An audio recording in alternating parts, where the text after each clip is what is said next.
Habib Rizik Syihab menyatakan tangkap semua begal-begal masa. Istilahnya.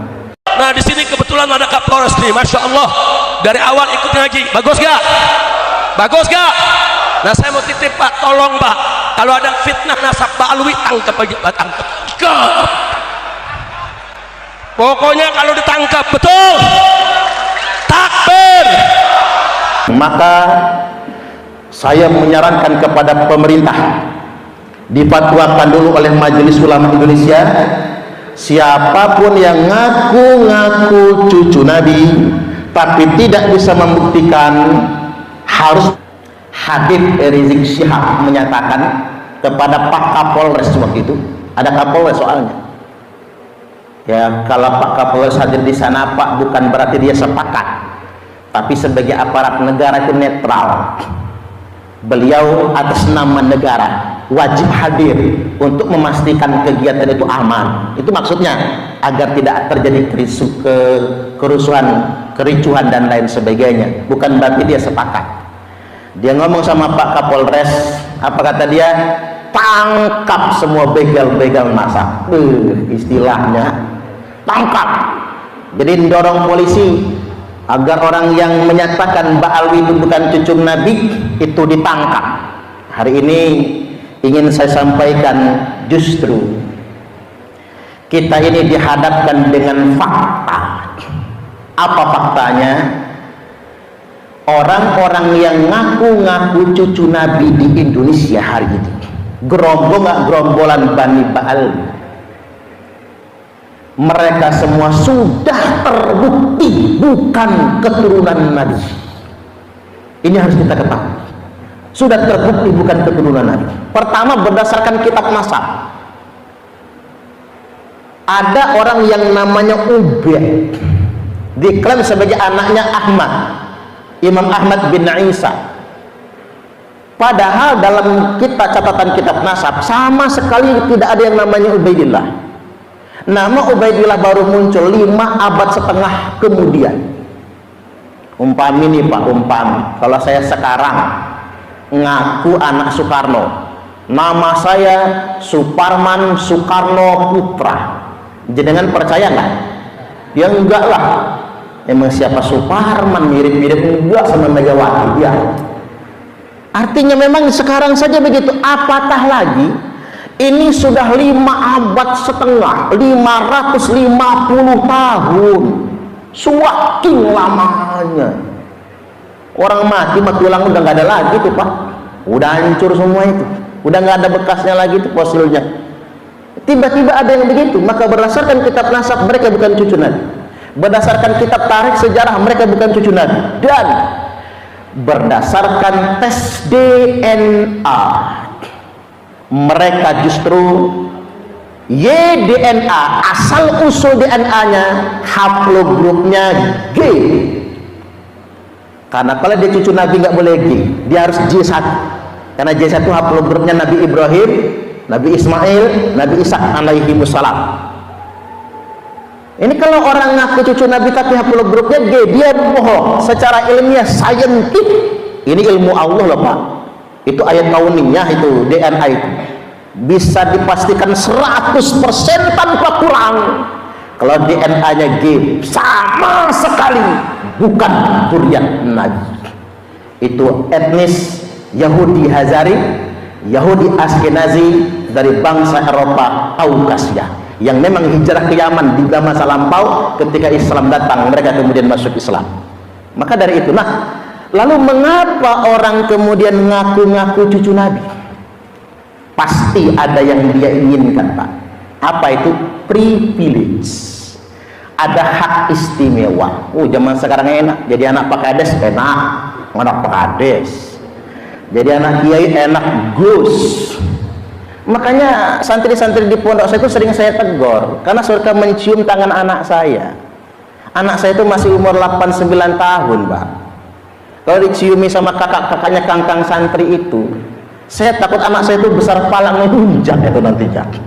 Karena privilege anak kiai, orang banyak Gus cium tangannya. Kata saya jangan dicium tangannya. Umur kalian lebih tua dari dia, dia yang suruh cium tangan.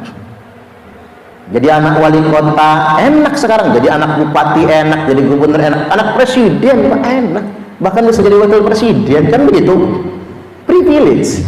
Nah ini orang nggak tanggung-tanggung, bukan ngaku anak presiden, bukan ngaku anak gubernur, ngaku cucung nabi.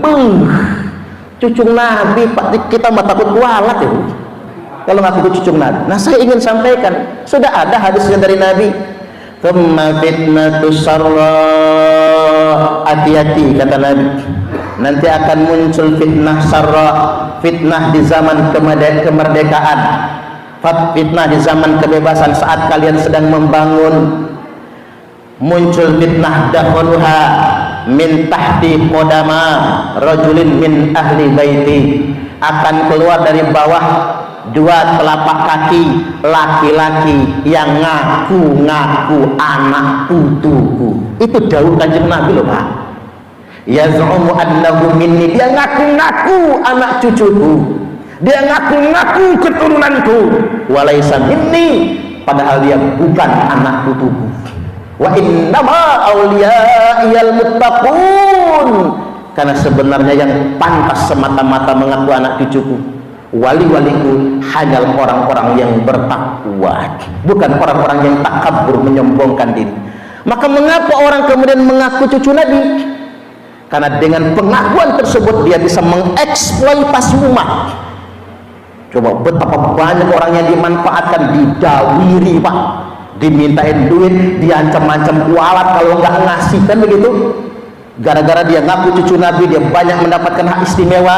Itu yang diinginkan. Maka saya menyarankan kepada pemerintah, difatwakan dulu oleh Majelis Ulama Indonesia, siapapun yang ngaku-ngaku cucu Nabi tapi tidak bisa membuktikan, harus difatwakan termasuk penodaan agama.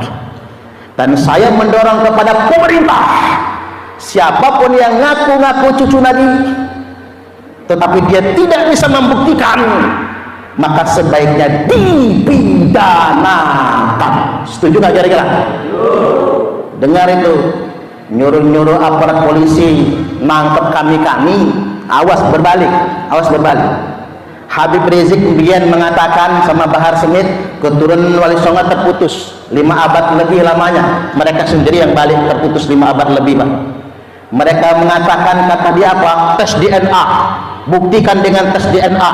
Nanti kalau tes DNA, kata Habib Rizik ini, DNA dia kemana, DNA Nabi kemana. Sekarang kata-katanya berbalik. Monggo kersane Habib Rizik jenengan yang tes DNA untuk membuktikan kalau jenengan betul-betul tes DNA-nya J1 terbukti cucu Nabi, kami semua sebagai umat Nabi akan hormat kepada siapapun zuriat Nabi. Kalau dia akhlaknya bagus kita taat, kalau dia akhlaknya jelek kita hormat, kita muliakan, tapi tidak perlu ditaati. Jadi jangan sampai hanya ngaku cucu Nabi tapi tidak berani tes DNA, tidak berani membuktikan, ujung-ujungnya hanya mengeksploitasi umat Nabi. Sekarang begini, emang dosa apa ngaku cucu Nabi? Dosa Pak, dosa. Yang enggak dosa cuma satu. Kalau kita mengatakan begini, dalam darah aneh nih mengalir darah Rasulullah Adam alaihi salam, nah itu enggak dosa itu Pak, bener soalnya. Tapi kena jenengan ngaku cucu Rasulullah SAW, cucu Nabi Muhammad, dosa. Dosanya setidak-tidaknya 2. Pak bacain hadisnya nggih. Man kadzaba alayya muta'ammidan faqad kafar. Barang siapa yang berdusta, yang kedustaan itu disandarkan kepada saya. Kan ngaku cucu Nabi itu berdusta yang disandarkan kepada Nabi. Yang kedustaan itu disandarkan kepada saya, kata Nabi, faqad kafar, kafir dia. Dalam matan yang lain, fal yatabawwa maq'adahu minan nar, maka silakan dia ngampling sendiri tempat tinggalnya di dalam neraka. Hadis yang kedua biar kita nih paham, manidda'a qauman laisa lahu fihi nasabun, barang siapa yang ngaku-ngaku dirinya keturunan nasab dari suatu kaum, laisa lahu fihi nasabun, padahal nasabnya bukan berasal dari situ, fal yatabawwa maq'adahu minan nar, maka silahkan dia ngapling sendiri tempat tinggalnya di dalam neraka. Ngaku-ngaku cucu Nabi itu masuk neraka. Makanya jenengan Pak, Bu, jangan ngaku-ngaku cucu Nabi Muhammad. Saya datang ke Keratuan Darah Putih Pak, di Kalianda Bapak Ibu. Saya tanya, "Den, berani nggak?" Kata saya, ngaku keturunan Sunan Gunung Jati. Berani. Pohon nasabnya ada Pak.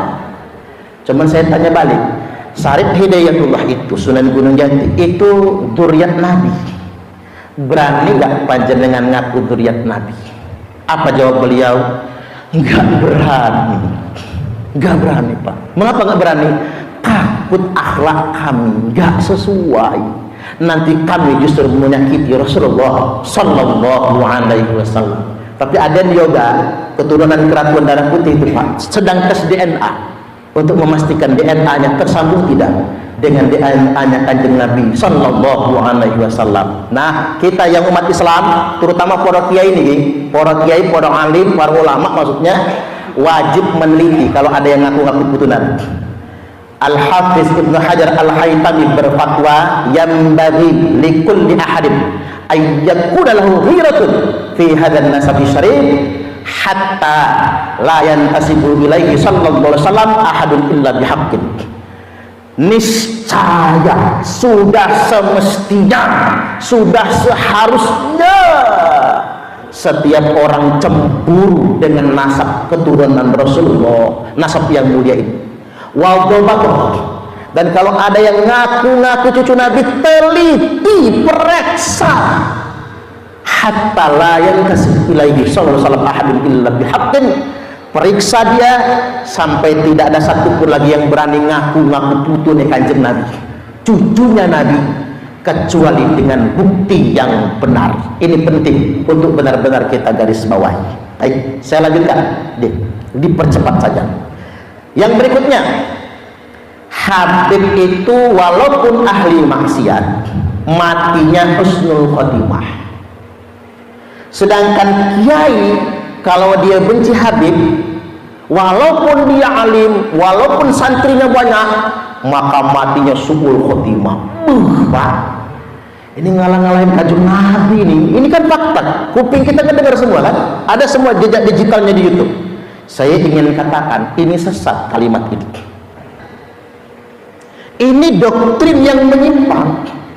Mengapa saya katakan menyimpang? Bertentangan dengan ajaran Islam. Kalau doktrin para Bani Ba'alwi ini kita pertahankan Bapak Ibu, rusak agama. Percayalah kali kulon, rusak, hancur agama ini Pak.